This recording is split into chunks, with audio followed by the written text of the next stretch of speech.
Hello guys, Starch here bringing up the video, and today we got some Overwatch news. So let's get started. So first off, I didn't know that they had a origin story video that came out. It's like a minute and 34 seconds, um, and there's actually an event breaking down her gameplay. So I'm gonna also show that off. So just sit back and let us watch this stuff too. I thought I was done today, but I guess not. So let's go ahead and check this out real quick. Oh right. Well, that's not how that works. I didn't know how my playback speed was still on crazy things, but going back now.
Sacrifice and I know pain.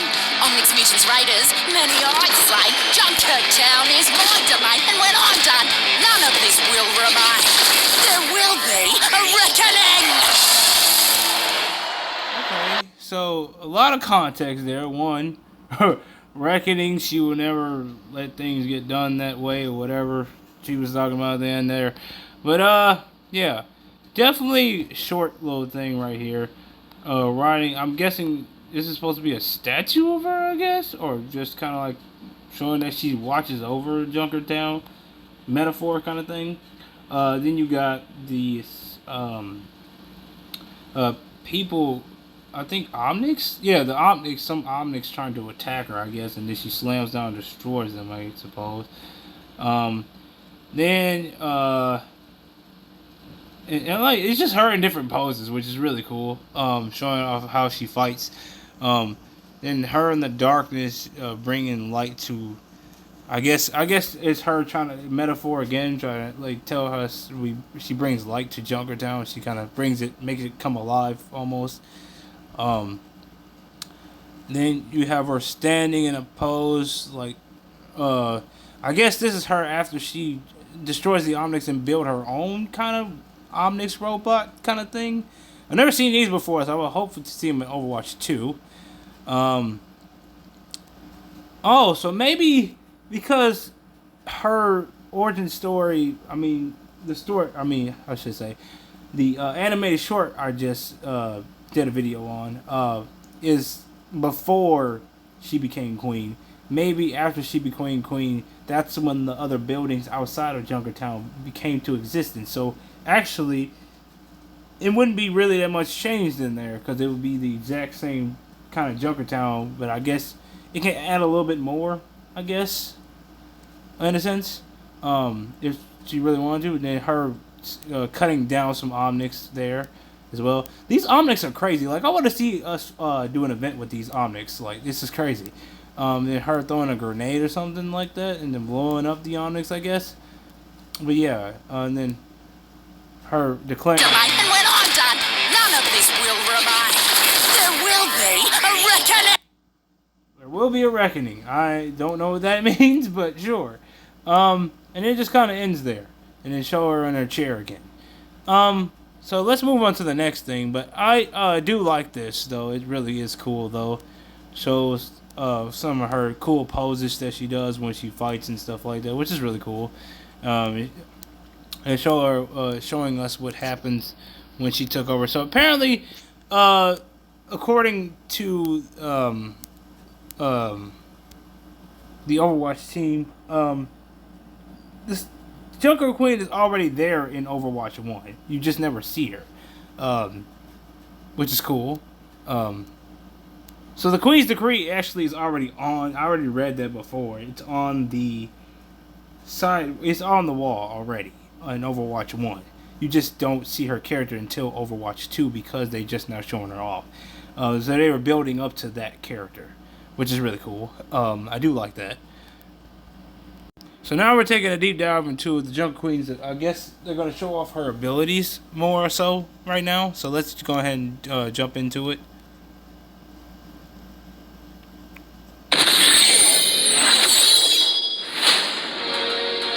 I wanted to introduce art director Dion Rogers and a few new faces to the show. We have narrative designer Miranda Moyer and cinematic director Ben Dye. Thank you guys so much for joining. Welcome. Yeah, thank you for having us. Happy to be here. I'm really excited to share this. It takes an army to create a game. I mean, the effort is clearly paying off. That short was just so much fun to watch. Now, it's been such an exciting week for everyone watching, but I'm sure for you three as well. Players have learned that the next beta is coming on June 28th. Can you tell me a little bit more about what we can expect to see in this beta? The biggest thing is open to console players this time. We're going to add a new map, Rio. Junker Queen will be playable finally. So this should be pretty fun. I mean, I personally can't wait to get my hands on Junker Queen, and you're representing her right there with the cool shirt as well. What a great segue. So let's talk more about the newest Overwatch hero. I think it's super exciting. I know everybody has been really anticipating this character for a long time. She's been super prominent in our lore ever since the Junkertown map came out, and I think people have really been looking forward to finally getting to experience everything that she has to offer. What makes Junker Queen so unique, and why do you think the Overwatch players will love her? So Junker Queen is interesting. Usually when we start a character, we do a bunch of drawings and we have a little story. But she was kind of born out of the Junkertown map. We started to create this map that was associated with Roadhog and Junkrat. This narrative started to appear where they've been kicked out of the city. And so we're like, who kicked them out? And we're like, well, maybe there's some sort of leader. So we had the kind of Junkertown decree that you can see in the level. And then over time, it kind of developed that it was a queen.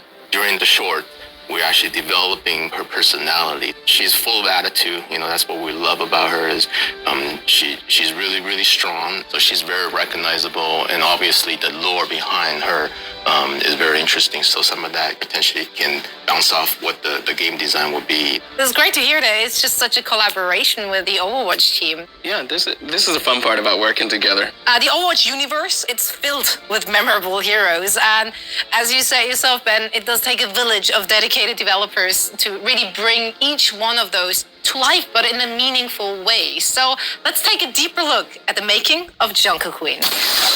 Okay.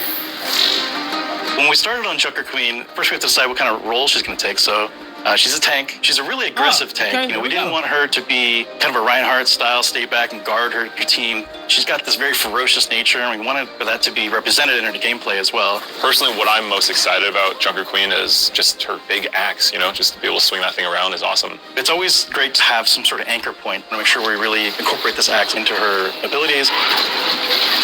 Her secondary we call Jagged Blade. If you do your quick melee attack, she will kind of swing with the blade instead of normal punch.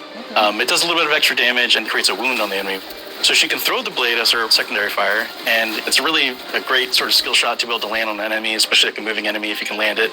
And after you throw it, she'll recall it, and the force of recalling it, if it's stuck into somebody, will actually pull them forward. So she can actually kind of pull people to herself if you can manage to stick that blade into somebody. Okay. For Junker Queen's ultimate, we have an ability called Rampage. She creates this kind of whirlwind of magnetized metal, including her weapons, and it whirls around her, and then she dashes forward, and you try to go through as many enemies as possible and tag them all up. That also wounds everybody, which is really important because it's very easy to hit them with this large area effect, so it heals you for a lot. But also, it creates a debuff on the enemies that reduces the healing that they receive to 0. Okay. Our sound designer has done an incredible job with her. She's full of snarky fun to the way she plays. So all throughout her kit, there's little guitar sounds actually hidden. So if you listen to her axe, she pulls it out and there's a big screech on the guitar strings. She pulls it forward. We have a wonderful actor named Leah who we found after a huge global search trying to find the right voice for her. Here I am. It's really amazing when the right actor matches the character and the personality. You feel this sort of magic that comes out of it. I think players are going to love her. She's scary. She's awesome. She's a departure from any other hero that we have here. You know, this is just a straightforward badass character. She's just been so much fun to work on, and I'm just so glad to get her in people's hands finally. The Queen of Junkertown has arrived. So, how does the Junker Queen fit into the overall world of Overwatch? I think Junker Queen's pretty interesting because there have been previous rulers of Junkertown. Junker Queen was not always the queen. And the old rulers of Junkertown have always been kind of content to just, lord over the city. But Junker Queen, she has a very big axe and big ideas to go along with it. What did you aim to achieve when developing Junker Queen? We want to tell deeper stories for our heroes, have heroes that are connected to the world of the game. Big thing for Overwatch 2 is to move the lore of Overwatch along, so these type of heroes help that. What are her abilities, and how do those abilities actually make her successful in the role she's in? What's pretty awesome about this hero, she was developed when 5v5 from the start. She was never a part of the 6v6 world of Overwatch. Knowing she's the only tank on the team, what abilities that will help bolster the team. She has this commanding shout. It boosts the speed and armor of the heroes around her. So, especially you need to push through a choke. She does the shout. All the players hear it. They move forward. She has a bunch of weapons, I think she named one of her weapons, right? Yeah, her knife that she throws and pulls back is named Gracie. Yes, right. A lot of her abilities kind of drain on the heroes and gives her health back. Her ultimate, basically, it shoots you forward and you do this whirlwind with her axe that it does a bit like a big anti-nade on everybody around you. So she's very aggressive and people are going to have a ton of fun playing it.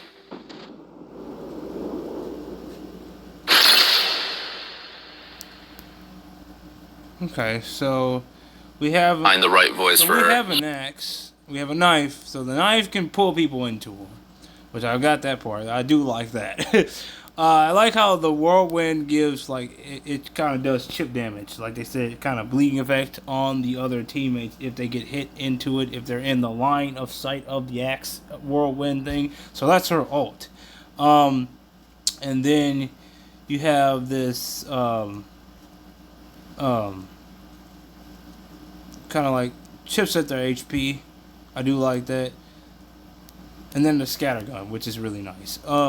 So you have all those abilities, and of course, like I said, this call shout, which gives her speed. I do like that. It gives the whole team speed. I do like that. That way they can get to the point quicker. I mean, yeah, to get to the point quicker. Which I do like that. So, you see, I think it was about here, right? So these type of heroes help that. What are her abilities, and how do those abilities actually make her successful in the role she's in? What's pretty awesome about this hero, she was developed when 5v5 from the start. She was never a part of the 6v6 world of Overwatch. Knowing she's the only tank on the team, what abilities that will help bolster the team. She has this commanding shout. It boosts the speed and armor of the heroes around her. So speed and armor. I was still trying to get. So she got speed and armor, which is really nice. I do appreciate that. So, and how she can recall her knife is really cool. So there's some abilities there that we've talked about in previous videos. So of course, if you want to go in depth, you can always watch the full event on Overwatch.com. Like I said here at the end here. Of course, I'm pretty sure there's some things that I missed that are probably more on the technical side of things. Her knife is called Gracie, which I think that might be called back to somebody else that's in the Overwatch verse. So, yeah, I do like that. That she uses her weapons for different uses, but all in all, I can't wait to get my hands on this tank character and show people who's boss. So this is definitely going to be one of my, I say, out of Orisa and Wrecking Ball that I use all the time. Yeah, I think this will be my favorite new one, for sure. But yeah, I can't wait to try this character out. They said beta is coming to consoles on the 28th, they said this month. So definitely set your calendars for that. If you get in, you get in. If you can't, I mean, there's always, like I said, when the full release come out anyway. So there's always that. So, but let me know what you guys think in the comment section down below of this new gameplay of the Junker Queen. And let me know what you think in the comment section down below. Let me know if I missed anything. Please, comments all day long. But of course, I'll see you guys in the next video. Peace out.